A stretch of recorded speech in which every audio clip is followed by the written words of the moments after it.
क्या तुमने उस शख्स को देखा जो मना करता है, यानी एक बंदे को जब वो नमाज पढ़ने लगता है?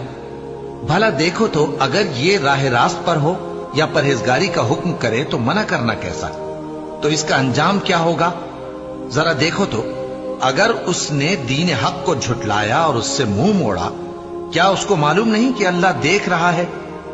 देखो, अगर वो बाज ना आएगा तो हम उसकी पेशानी के बाल पकड़कर घसीटेंगे, यानी उस झूठे खताकार की पेशानी के बाल, तो वो अपने यारानी मजलिस को बुला ले, हम भी दोजख के फरिश्तों को बुलाएंगे। देखो, उसका कहा न मानना और सजदा करना और अल्लाह का कुर्ब हासिल करते रहना।